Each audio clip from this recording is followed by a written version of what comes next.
Let us pray. We give thanks to God for the rich heritage of this province as found in our people. We pray that native-born Albertans and those who have come from other places may continue to work together to preserve and enlarge the precious heritage called Alberta. Amen.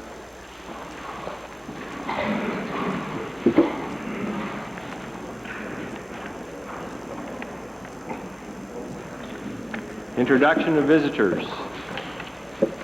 Presenting petitions. You see Banff Cochrane followed by Edmonton Meadowlark. I'm pleased this morning as a result of the negotiations with Alberta teachers and the department recommencing to to present petitions from teachers 75 in number from the Banff Community High School, Banff Elementary School, the Exshaw School, Elizabeth Barrett Elementary in Cochrane. Excuse me, Honourable Member.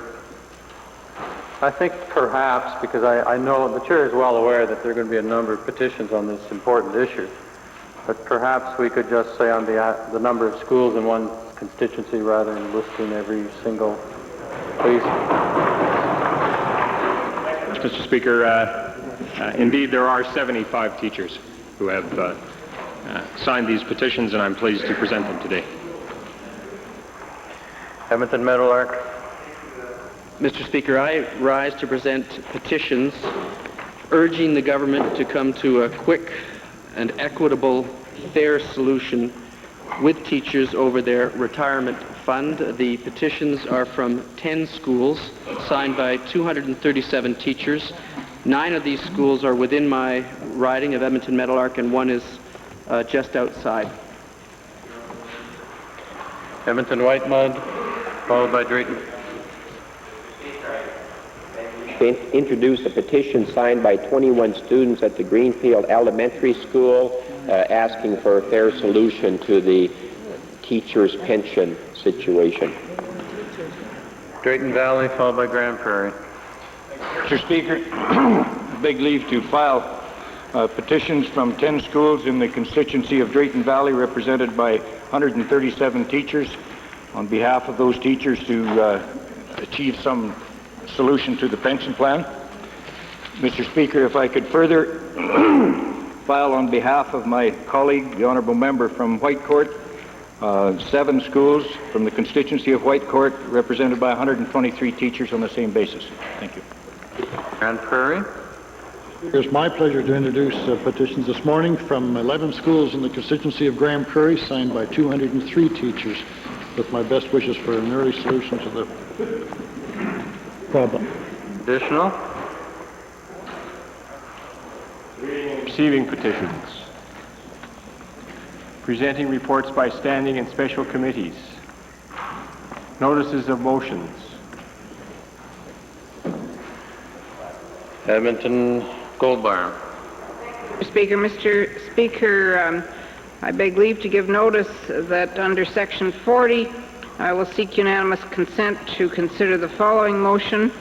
Be it resolved that the Legislative Assembly congratulate Dr. Samuel Weiss and doctoral student Brent Reynolds of the University of Calgary's Faculty of Medicine for their breakthrough research in brain cell research.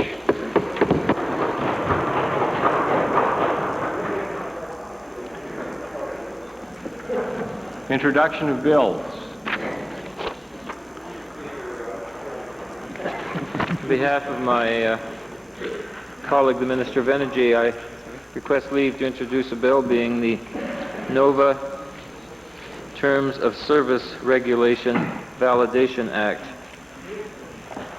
This regulation limits the quantity of natural gas may be delivered at designated delivery points, and has other features which will be dealt with in second reading.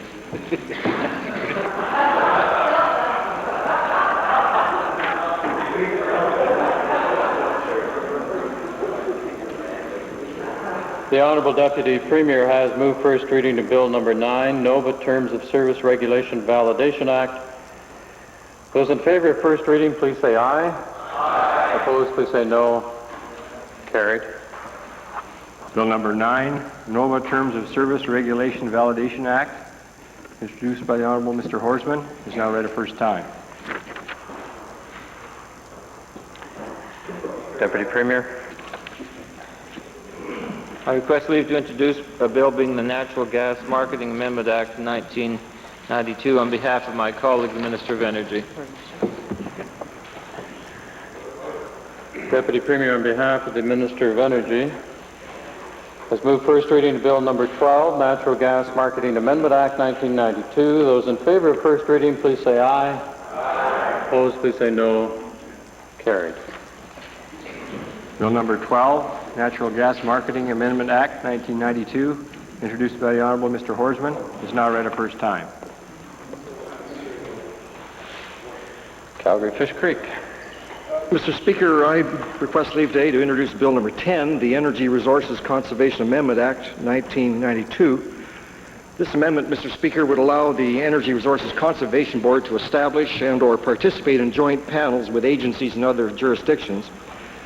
And additionally, Mr. Speaker, the ERCB, as you may be aware, currently can apply to a court to restrain a person from continuing an activity requiring board approval. This amendment will allow for the ERCB to not only restrain but also to enforce its orders through the court. The honourable member for Calgary-Fish Creek has moved first reading to Bill number 10, Energy Resources Conservation Amendment Act 1992.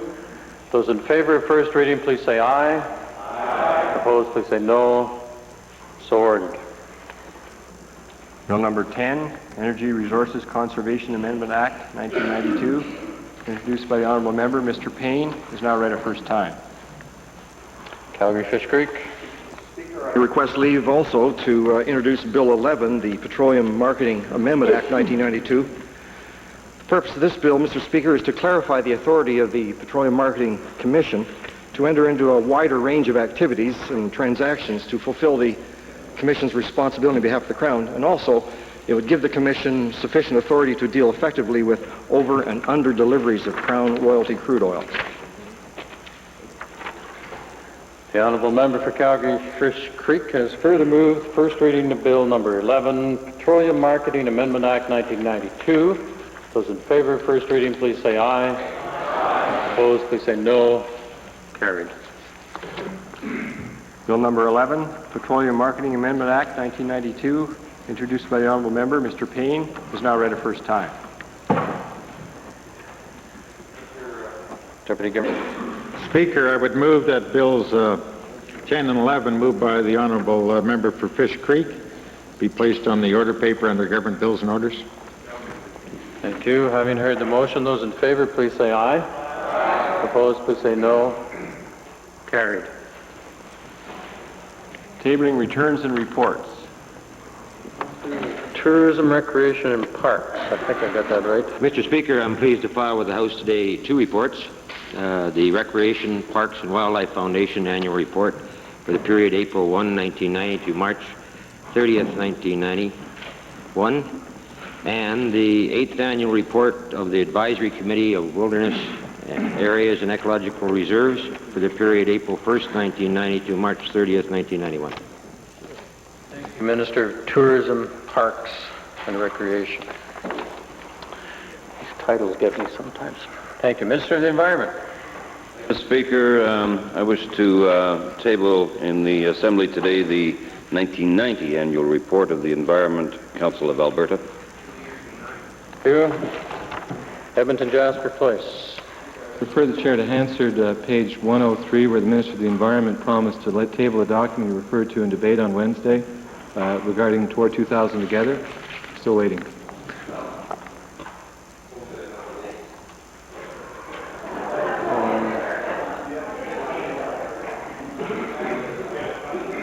Thank you for bringing the matter to the attention of the Chair. Actually, when that's undertaken, it's usually the custom to have it delivered the same day. Perhaps the Minister would be good enough to have that done today. Thank you.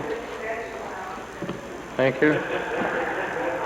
Introduction of special guests. The member for Drayton Valley. Thank you, Mr. Speaker. It's my pleasure today to introduce to you and through you to this Assembly 63 bright young students from the Riverview School in the Drayton Valley constituency, and they're accompanied by a variety of teachers and conscientious parents and guardians, and I would ask that they rise in their place and receive the warm welcome of this assembly.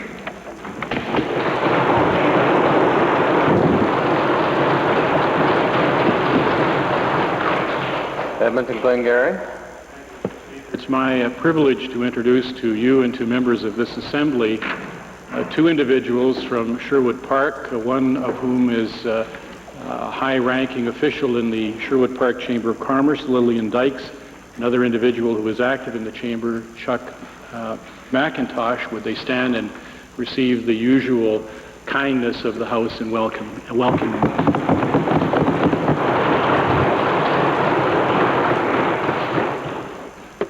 Red Deer North. On behalf of the member for Cypress Redcliffe, I'm pleased to introduce Ken and Marcia Lorber. They're visiting from out of country, from our neighbor to the south in Portland, Oregon, and I understand they're here on a cross-border shopping expedition. We welcome them, ask them to stand and receive the welcome of the Assembly.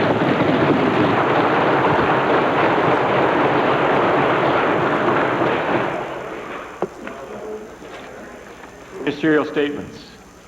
Oral question period. Leader of the Opposition. Speaker, I'd like today to return to the Pocklington fiasco. Mr. Speaker, if I may, I want to quote a statement of the provincial treasurer yesterday, where he says, and I quote, "We have nothing to hide.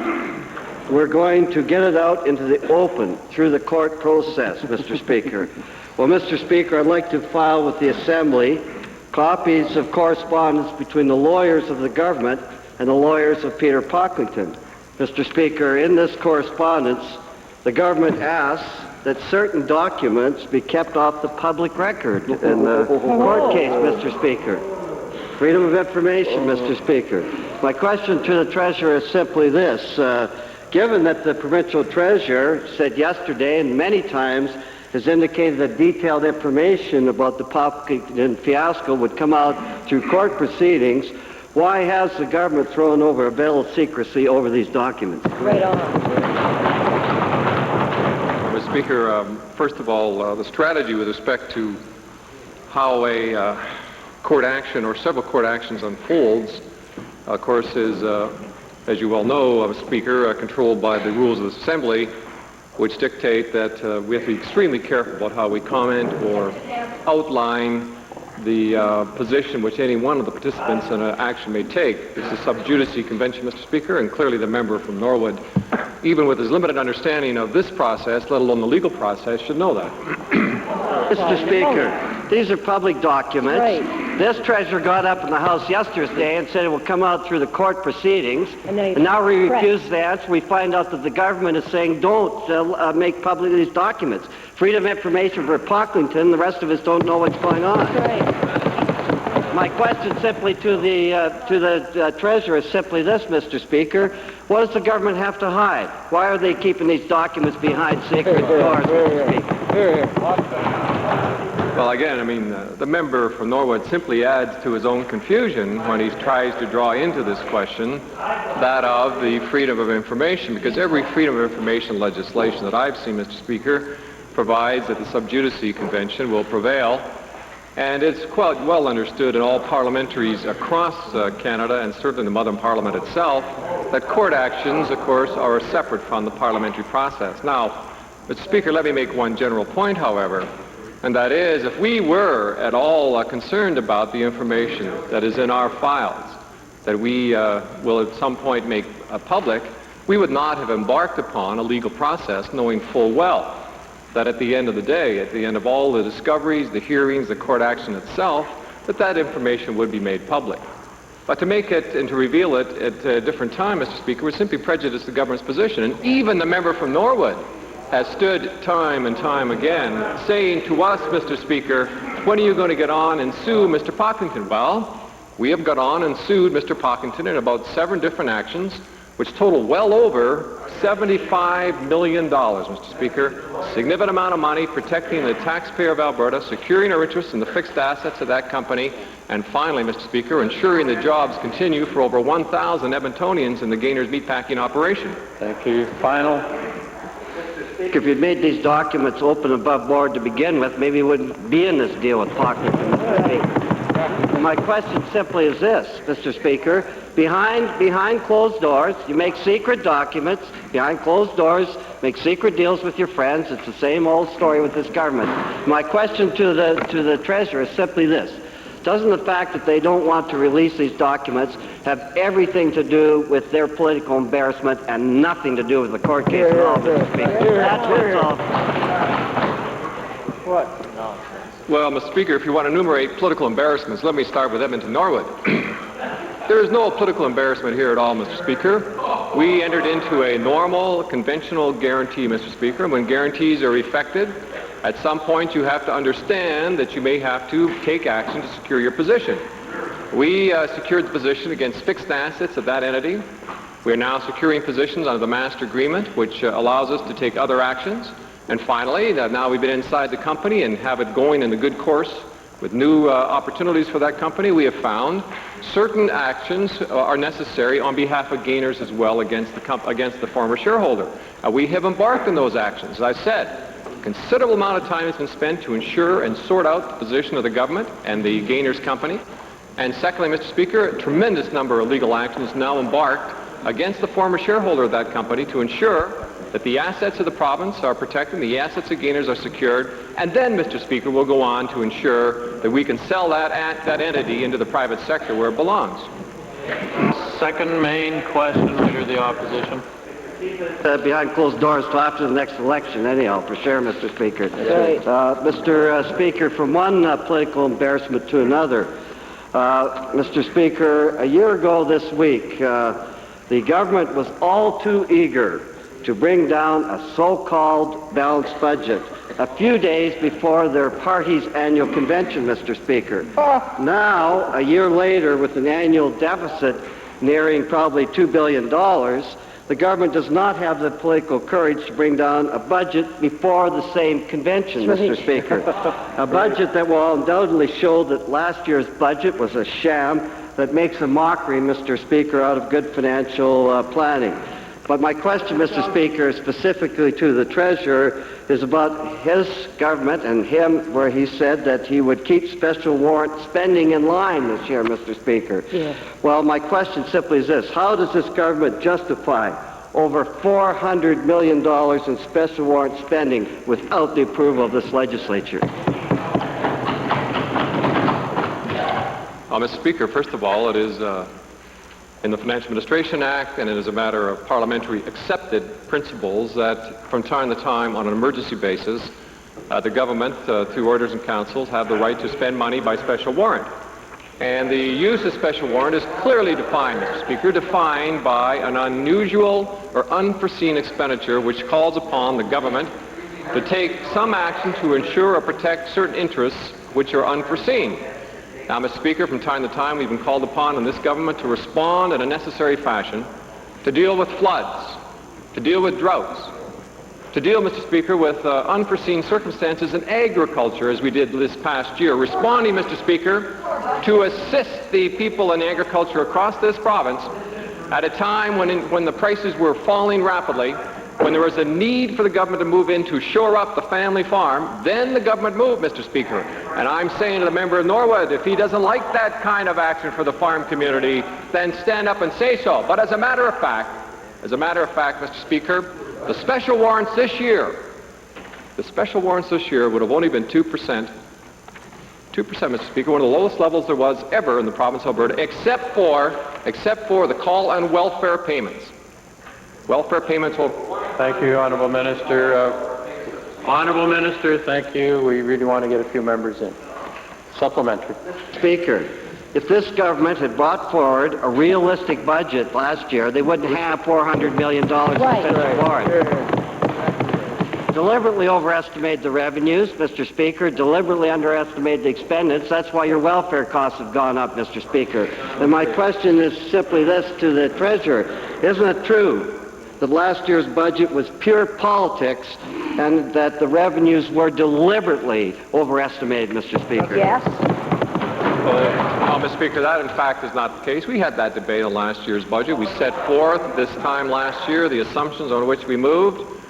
But you don't even have to be an economic genius to know, Mr. Speaker, that last year at this time, most people were expecting the Canadian dollar, for example, to move down below the 84-cent level towards some other amount. Instead, it went to 89 cents. Nobody in the opposition, and I've checked the record, have predicted that kind of change. Speaker, as well, we had an uncertain oil price regime whereby the Gulf Coast War was on, Kuwait, Iraq, Saudi Arabia, America drawn into a conflict in the Gulf Coast, which sent different kinds of signals to the oil market, Mr. Speaker. And finally, Mr. Speaker, in the area of natural resource revenue, everyone well knows that it's extremely difficult to forecast that. In the case of this past year, it's been the case of natural gas changing more rapidly than we expected. And we'll deal with those issues, Mr. Speaker. We'll deal. We have the economic opportunity to deal with it in Alberta. Our economy is very strong. We've generated an awful lot of new jobs in this province. Investor confidence is here. And, Mr. Speaker, compared to other provinces who are now bringing down their deficits, Thank you. Thank you. Now we'll have the final supplementary. Thank you. Mr. Speaker, the only person that believed the government's budget last year was the Treasurer and maybe the Premier, Mr. Speaker. Nobody in Alberta believed it, and now we find out. My question is simply to this. Now I see the Premier, and I take it that the Treasurer knows what he's saying, at least I hope so, is going around saying, well, gee, we're a warm, compassionate people. That's why we're going to have a deficit. Last year, there were hard fiscal managers, Mr. Speaker. My question simply to the Treasurer is this. How can Albertans believe anything this government tells them when it comes to budget matters? Exactly. Mr. Speaker, let me say again that in terms of trying to deal with this rambling set of questions from the member from Norwood, who obviously has no anchor for his own policies and is desperately searching for some way to criticize the government for its good efforts. Let me say, first of all, we brought in a very good budget last year, Mr. Speaker, which was at the end of a financial plan, a plan which we set out and described to Albertans, started in 1987-88, which carried us through the 6-year period, which reduced our expenditures and got the economy going, Mr. Speaker. That's what this government did. Against the recession in 86, Mr. Speaker, the province of Alberta had to come back from a very, very serious economic hit. And we did it, Mr. Speaker. Look at this kind of economy we have now. Secondly, Mr. Speaker, we have controlled the expenditures of this government. We have controlled it effectively. Thank you, Honourable Minister. Thank you. Thank you. I'm sure honourable members will refrain from cat calls because all it does is lengthen the answers in many cases. Leader of the Liberal Party, Edmonton Glengarry. No, I'm sorry, honourable member. I'm sorry. It's you. Order, please. Mr. Speaker, the province of Alberta is participating in a program of upgrading Albertans who are on social assistance. In conjunction with that program, SAIT has set out advertisements in most of Alberta newspapers inviting people who are on social assistance to apply for trade upgrading. It sets out prerequisites or conditions of application. The first condition or first prerequisite to apply for this program is that you must be a male. I'd like to know from the minister responsible for social services why women can't apply. What's wrong with this? Mr. Speaker, I don't write the advertisements for SAIT, and nor am I responsible for the programs for SAIT. There is absolutely no... Mr. Speaker, this is an initiative taken by the Department of Family and Social Services. It's an initiative taken by your department, and I'm surprised, Mr. Speaker, that the minister doesn't know anything about it. Is the minister committing himself to righting this wrong immediately? I'd be happy to look into it, Mr. Speaker. I'm prepared to send the ad over to the minister now. All I'm asking is, are you prepared to agree that this is a wrong that needs to be righted immediately, and this program will be stopped to allow men and women to participate? Mr. Speaker, I've just told the leader that I'm not familiar with the ad. I didn't write the ad. I'm not responsible for their programs, but that I would be happy to look into his concern if he would as much as extend me the courtesy of sending it over. If he was that concerned, Mr. Speaker, I don't know why he didn't get it to me yesterday. Grand Prairie. Grand Prairie. Thank you, Mr. Speaker.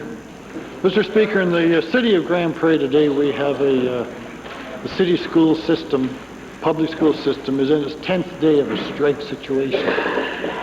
The frustrations are starting to mount and are starting to show in the students and their parents, and the questions are coming through to me with respect to the damage that's being done relative to the education of the students, and what programs are in place to keep the education process alive and well under the conditions of the strike. And I'd like to ask the Minister of Education to bring the Assembly up to date on what his department is doing with respect to the education of these children. Well, Mr. Speaker, the government shares the honourable member's concern about the education of these children. This is a labour matter that is a matter between the local of the Alberta Teachers Association and the Grand Prairie Public School Board. My colleague, the Minister of Labour, could answer questions on the matters relating to labour. But on the education side, Mr. Speaker, in response to the Grand Prairie Public's request, we have ensured through the Alberta Distance Learning School that all grade 12, 30 level courses, distance learning materials, are available, are in the classrooms and are available to students today. And for grades 10 and 11, we are receiving orders each and every day from the Grand Prairie system and filling those orders overnight and shipping them out so that they're available in the classroom first thing the next morning. I am advised that in grades 7, 8, and 9 that plans are being prepared right now for correspondence for as early as next week, that study sessions are ongoing in grades 4, 5, and 6, and that for those students in kindergarten to grade 3, daycare services are being provided to those parents who are requesting them. Supplementary, Mr. Speaker, we have students in Grand Prairie who are already enrolled in universities across Canada for this fall, and they do require special textbooks and special programs, and I was wondering what the arrangements are to accommodate these special situations.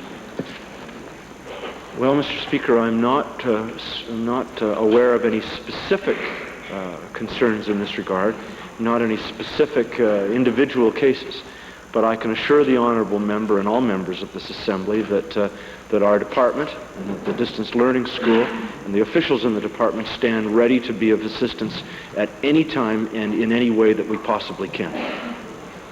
Forest Law.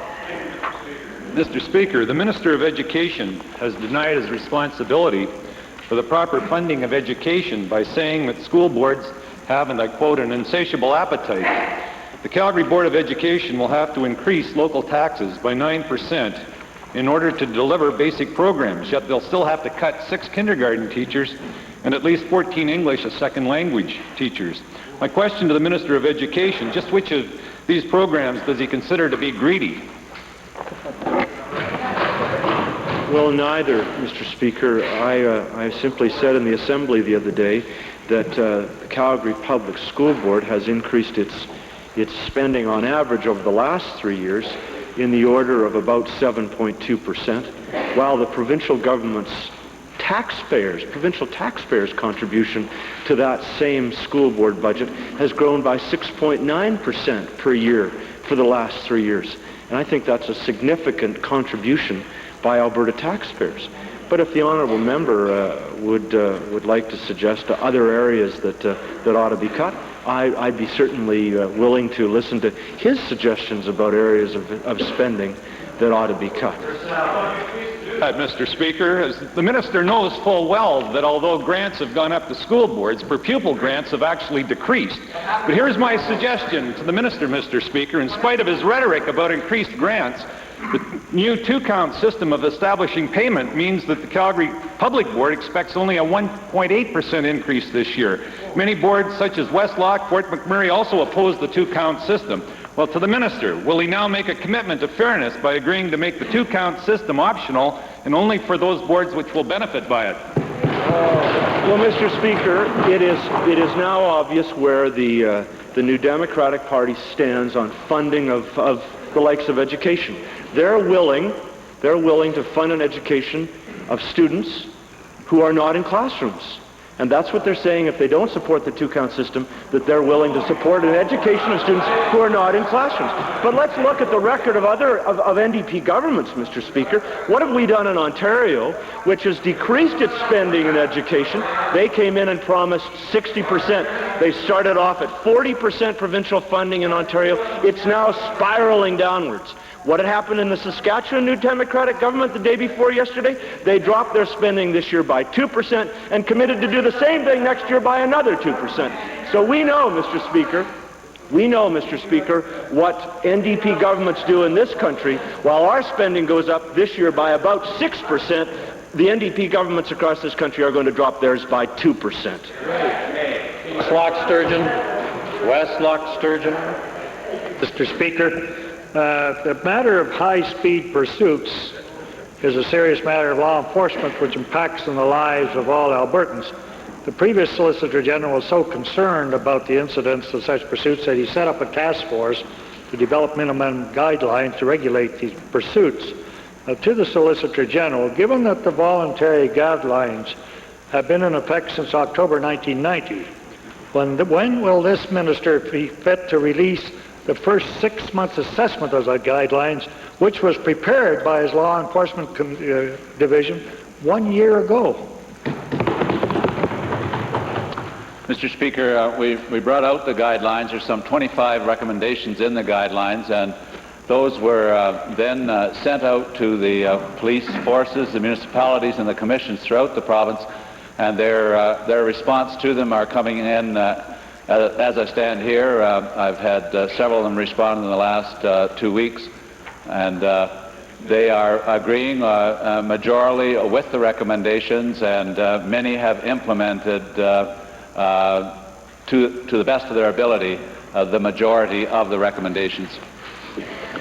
Mr. Speaker, I was talking about the guidelines that are a report prepared by his enforcement division nearly 1 year ago, but let's go on. The recent RCMP report shows that hazardous pursuits in this province and the rest of Canada, or as amongst the rest of Canada, has increased by 10% over the last year, which is 25% of the national total. Now, when will the minister strengthen the existing guidelines, possibly by putting them in the legislation, because they're not working? Mr. Speaker, high-speed pursuits are a real concern to society. There are many other contributing factors to the level of them, and that is the attitude of a citizenry to our police forces and this area. We have seen a tremendous increase in the amount of stolen vehicles, and we have also seen increase in attitudes to taunt police by our young people as well as some adults. And we are going to address this as we continue with the recommendations that have been brought forth, but we're going to continue this with not only the Attorney General's Department, but with our police forces to see if we can't get a change in attitude by the public as we address this very serious and grave area in our society. Calgary Glenmore, followed by Edmonton Calder. Thank you, Mr. Speaker. There's been a growing concern amongst parents and students regarding access to the universities in Alberta. And it's come to my attention once again by the students, particularly with regards to this access as well as the curriculum presented by the university. It appears that a number of the students are not feeling that when they finish, they're not in a global competitive market. Would the Minister of Advanced Education please give this Assembly some indication as to whether or not his department is examining, first of all, the access and then the curriculum? Mr. Speaker, without question, the area of accessibility to our 27 institutions is a very major concern. The fact that Alberta has the highest participation rate in the country in terms of post-secondary education, I think, speaks for itself. a recent study carried out by the University of Lethbridge and University of Calgary, and I believe Mount Royal has indicated that of all those seeking university program entry, 98% were successful. On the question of curriculum, that's a more difficult subject, Mr. Speaker. As members may be aware, we have in Alberta 16 centers of excellence in our universities, and the research funds attracted by our professoriate obviously is pretty good. It's over $120 million. I can't comment on the curriculum within the institution in that they're board governed, and of course the institution set their own curriculum and entry requirements. Well, Mr. Speaker, this government spends 80 to 85% funding these programs. And these students are expressing concern about the number of instructional hours they do receive from their professors. They also have expressed a concern that if there were more instructional hours by the professors, that perhaps it would lessen or help them in their studies. Could the minister please examine whether or not his department can do something about increasing these instructional hours by these professors? Well, Mr. Speaker, when it comes to universities, it's been often said, fools rush in where angels fear to tread, but those who have read Dr. Stuart Smith's evaluation of the university system, quite clearly he points out there must be more emphasis on teaching, less emphasis on research.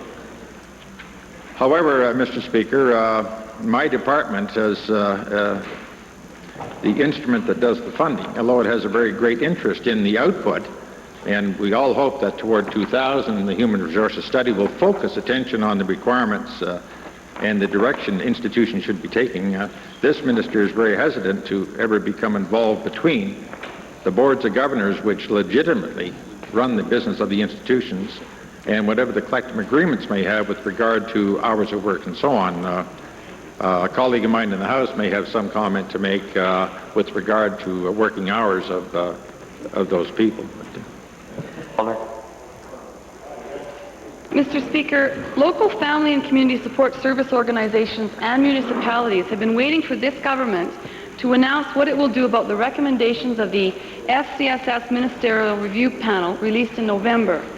So far, there's been no action on the part of this government to the recommendations. Typical. To the Minister of Family and Social Services, will the Minister give this Assembly today a specific timeline as to which recommendations will be implemented and adopted and when? Well, Mr. Speaker, as so often the case with this government, we have gone through again an exhaustive consultative process with Albertans. It was a process that was chaired by the member for Highwood, Mr. Speaker, and I would want to say at the beginning that I think that they did an exceptional job. They've brought back some very thoughtful recommendations, some very substantive recommendations, Mr. Speaker, and I believe that because of the work and effort that went into that, they deserve the kind of care and attention that this government is currently giving it, Mr. Speaker. We're going through them in detail. We are evaluating the ramifications. We are evaluating the cost, Mr. Speaker, and I'm looking forward to being able to respond hopefully later in this session, Mr. Speaker. Well, I would agree that the process was good, Mr. Speaker, but now the report is basically sitting. And given that municipalities have to plan their budgets and these vital programs are currently in a state of uncertainty due to this government stalling, will the minister commit to announcing a 3-year funding commitment to FCSS in the upcoming budget, and in the future announcing the FCSS funds in January along with the other local authorities' grants? Good plan. Great idea. Mr. Speaker, I appreciate the member's anxiousness to see the response to the report that was brought forward. But again, Mr. Speaker, as I said earlier, I think it's appropriate that we spend the necessary time as well to review those recommendations in a thoughtful and considerate way. And I would consider it an insult to that committee to do it in any other fashion, Mr. Speaker. I think it's important that my colleagues take the necessary time, as they are, Mr. Speaker, to go through those recommendations and details. We don't like to just have the knee-jerk response that they bring forward across the way. where they quickly jump in one direction, then they get a little more information, and then they jump in another direction, then they get a little more information, and they change their mind again, Mr. Speaker. We're doing it in a thoughtful, considerate process, and that's the way this government functions. Thank you. And now I jump. Edmonton Jasper Place. Thank you, Mr. Speaker. In his testimony yesterday at the NRCB, Mr. Al Wakeland, who's the project manager at Swan Hills, stated that that money-burning facility could break even with the expansion proposal. Now, the government has failed so far to make public the financial statements of the joint venture or the financial projections on which such a claim might be based, but virtually all of the interveners have said that's not possible without hazardous waste imports. Unfortunately, they're not allowed to talk about it because of the way the government cooked the terms of reference. So I'd simply like to ask the Minister of the Environment if he will end the frustration at the hearings, amend the terms of reference to allow the participants to discuss the important matter of importation of hazardous waste to the province of Alberta. Mr. Speaker, the tone, the nature of the meetings, and the way the NRCB hearings are structured are quite simply under the direction and guidance of the board. The department in no way, shape, or form dictates to the board how those meetings are to be run and what issues are to be addressed. No, sir. The Cabinet wrote the terms of reference for that hearing and nobody else. The NRCB has previously ordered Chem Security to table the financial information, their financial statements at the hearings. Their answer, and it's in the evidence, I quote, "This information is considered to be proprietary." Now, I think that may be a violation of the Act, but I would like the Minister to explain to this House why he allows Chem Security to withhold the important financial statements of that operation from this Assembly and the people of Alberta. That's right. Mess up to what? Well, first of all, Mr. Speaker, it is indeed proprietary. And because it involves a particular kind of technology that has been developed by this particular firm. And I think that the honourable member understands that. And I guess if I can pose a question, maybe not to the honourable member, but when was he last in our cabinet? Calgary McKnight. Thank you, Mr. Speaker. Mr. Speaker, my questions are to the Minister of Career Development and Employment, and they are in regard to adult ESL.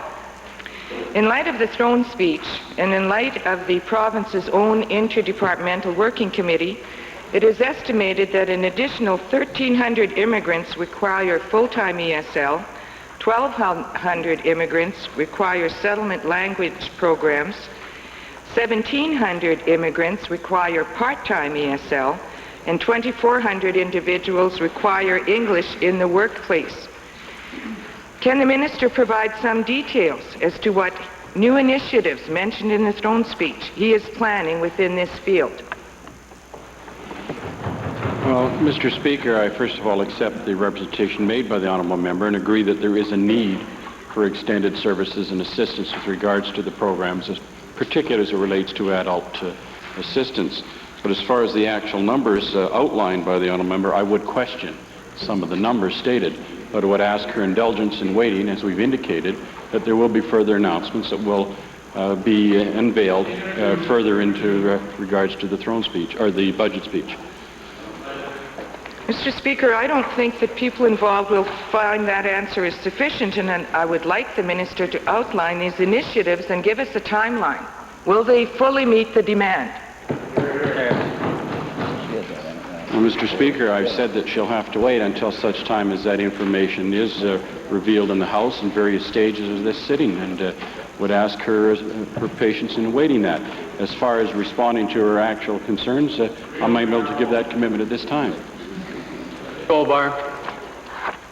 Thank you, Mr. Speaker. Mr. Speaker, Family and Social Services have been justifying the review of handicapped children's services by stating that they want to ensure that children receive the same benefits wherever they live in this province. Will the Minister, my questions, Mr. Speaker, are to the Minister, will the Minister now admit that the real objective of this review is to cut services and pressure parents to take on more?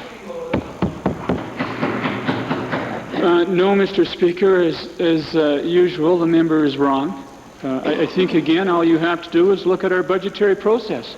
Last year, we increased our budget to Handicapped Children's Services Program by 19.7%. I think that speaks of our commitment, Mr. Speaker. Mr. Speaker, this system is moving towards being system-centered, not child-centered. Mr. Speaker, my second question to the minister is, in this so-called atmosphere of openness, why are the meetings then being held by invitation only, denying some parents and organizations from participating?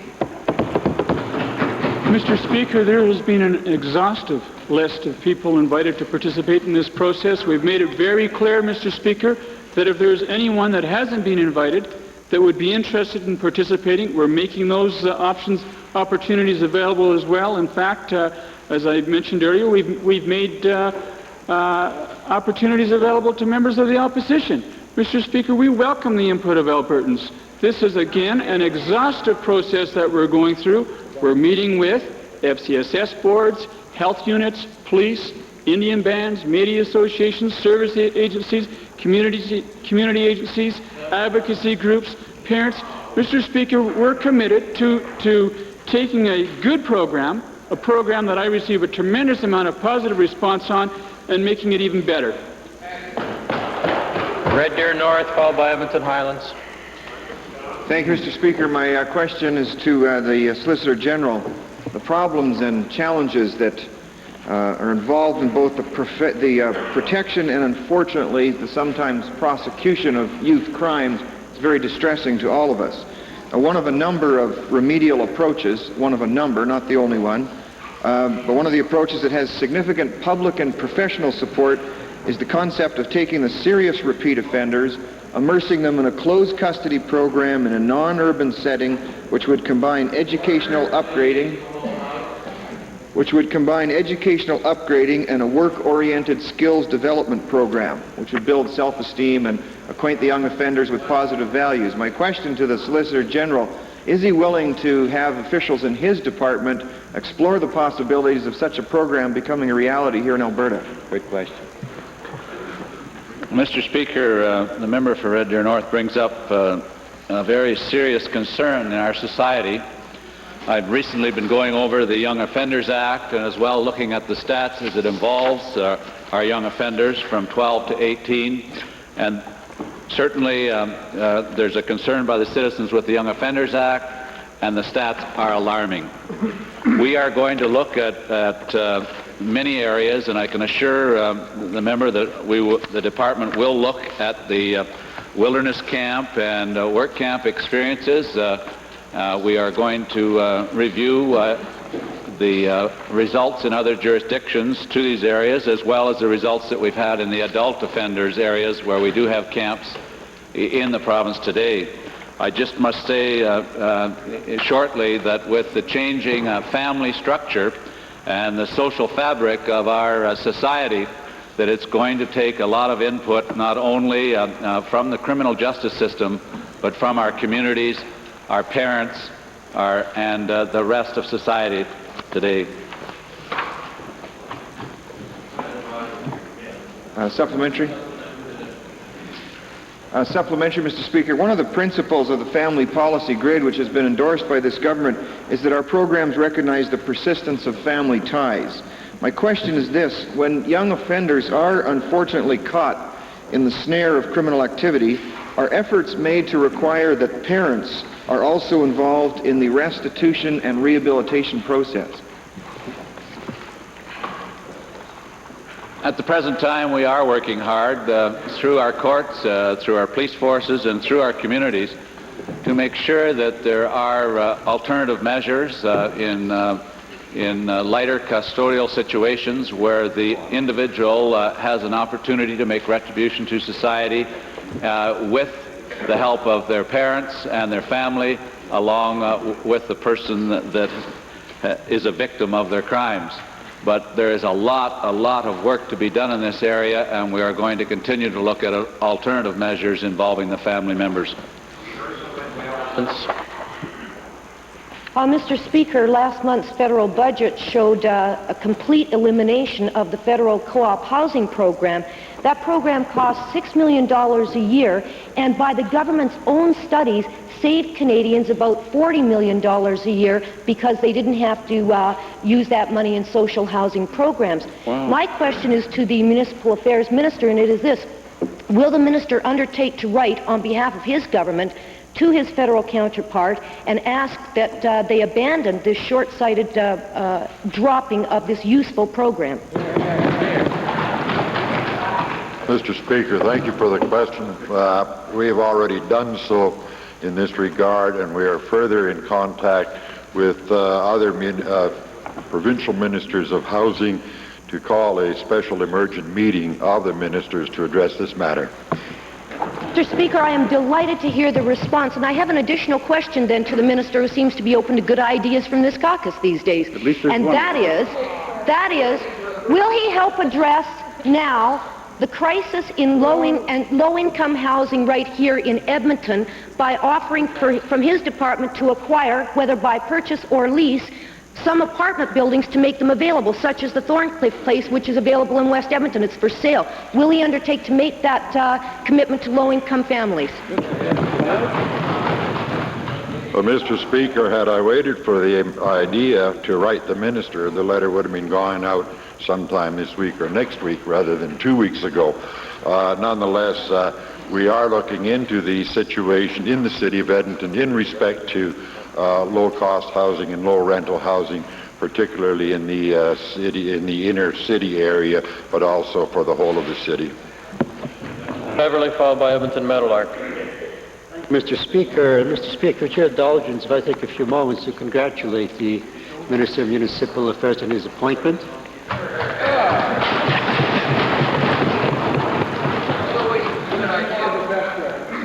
I think his background in the field will make him an excellent minister. Now, my question are to the Minister of Municipal Affairs. For a number of years now, the Department of Municipal Affairs has been reviewing its statutes, a process which in most part has been supported by local authorities. And now, Mr. Speaker, the smaller municipalities around the country, around the province, are coming out against this government proposal for centralized assessment authority on the basis that it's going to increase layers of bureaucracy, which will end up costing small municipalities more money than the current system. So my question to the Minister, Mr. Speaker, is this. Given the overwhelming opposition to the scheme, why is the Minister not responding to the concerns of the smaller municipalities? Mr. Speaker, the Municipal Statutes Review Committee has been in operation for approximately 5 years. And while the new Municipal Government Act, as indicated in the throne speech, will be introduced this year, there is also an important piece of the study has been in respect to the assessment body that is being proposed by that same committee. However, that proposal is not by government people, but by a review committee, and is a recommendation to this government. I am aware of a great number of objections to the proposed assessment corporation, and it is not my intention to move on this in this House until I have had an opportunity to discuss it in considerable detail with those objectors as well as the proposers. Thank you, Mr. Speaker. The Alberta Association of Municipal Districts and Counties are overwhelmingly opposed to this particular proposal, and even the AUMA can't agree whether it's a good idea or not. In fact, the Minister's own council at St. Albert did submit a resolution to the AUMA opposing this particular proposal. Will the Minister now prove that he is listening to local councils and withdraw this proposal and send the whole issue of assessment back to the drawing board? That may in fact be the final result, Mr. Speaker, but I'm not in a position to undertake that today. I think I have an obligation to this House and to this government and the people of Alberta to study the proposal which has been made. There's a great deal of work has gone into it, and I don't think it would be appropriate at all to make a decision at this time, nor that type of commitment. Edmonton Meadowlark. Despite the leadership which municipalities have shown in recycling initiatives, There is no comprehensive recycling policy at the provincial level to supplement these efforts. One area in which the province could in fact play an effective role is in the creation of markets for recycled products. To the Minister of the Environment, when will the Minister of the Environment have a timetable for phasing in the use of recycled paper in newspapers sold in this province? The government might just as well get its bad press on good paper, Mr. Speaker. Mr. Speaker, as usual, the honourable member hasn't been paying attention. He hasn't been paying attention. He refused to read his own press clipping from last January 17th. If he would go back, he would soon learn that the Honourable Minister of Public Works, Supply and Services announced some months ago that the government of Alberta would purchase recycled materials on a priority basis as part of an initiative that fits in with our Action on Waste program. Good answer. What's that got to do with newspapers, Mr. Speaker?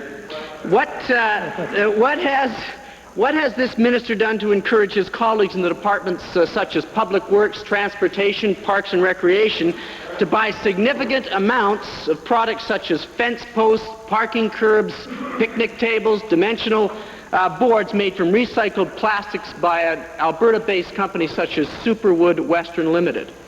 Mr. Speaker, I thought I gave the honourable member his answer. The Honourable Minister of Public Works, Supply and Service announced some time ago that we would buy back on a priority basis as a government recycled materials as part of the Action on Waste program. Insofar as newspapers are concerned, the Newspaper Recycling Association involving Southern Corporation, the Sun Publishing Company, Bose, and a couple of the other independents have agreed to voluntarily include 20% recycled pulp into their operations. If that can be done, then there's no need to legislate that kind of thing. The time for question period has officially expired. However, the Minister of Family and Social Services wishes to supplement information given in an earlier question. Question is raised by the member for Edmonton Glengarry. Minister. Thank you, Mr. Speaker. To the Leader of the Liberal Party, I appreciate that he has provided me with a copy of the actual ad. And earlier, Mr. Speaker, the Leader has suggested that I should have been aware of it and that it was my program. Mr. Speaker, I would want to make it very clear that no, it is not my program, that the ad itself makes it very clear. It says this program is paid for by the Canadian Jobs Strategy. That's a federal program, Mr. Speaker, absolutely no consultation with me, and that was in the ad. Further, Mr. Speaker, the same ad says, for more information, call SATE at 284-8446, Mr. Speaker. SATE is responsible, not me. He has the telephone number, and I would suggest that he phone it.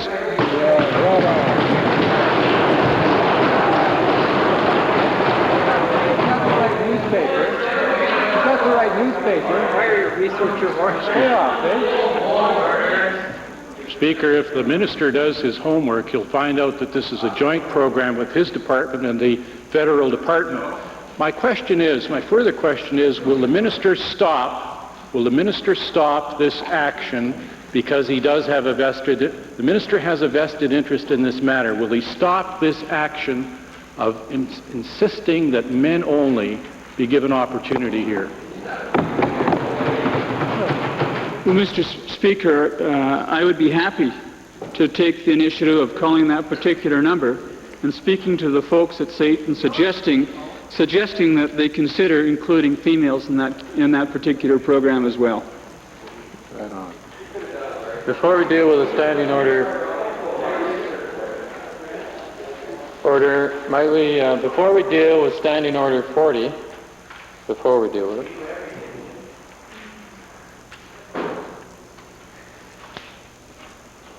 I recognize first the Minister of Education to introduce special guests and then the member for Vegreville. Speaker, it's a pleasure for me today to introduce a number of visitors here from Ellison Academy in Calgary. They are led by Mrs. Jackie Ottman and volunteer Mrs. Marlene Owl Simon. I'm going to meet with them in a few minutes, Mr. Speaker. I'm anxious to hear their assessment of how overwhelmed they have been with our theater of democracy. I would ask that they rise and receive the warm and cordial welcome of this assembly.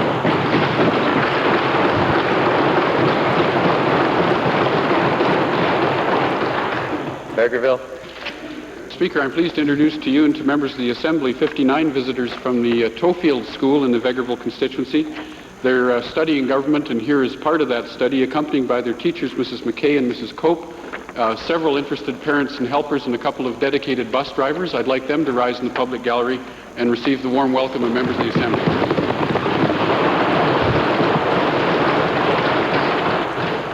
Edmonton Gold Bar requests Standing Order 40, but speaking as Standing Order 40 states, to the matter of urgency, not to the issue, please.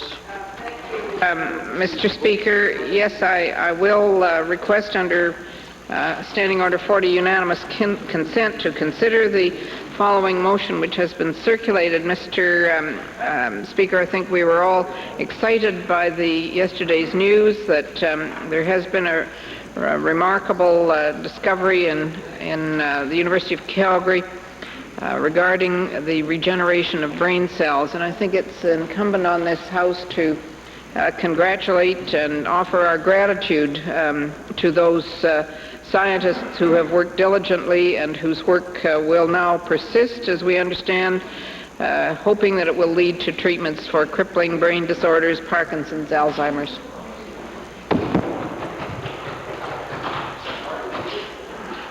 Request under Standing Order 40. Those willing to allow the matter to proceed, please say aye. Aye. Opposed, please say no.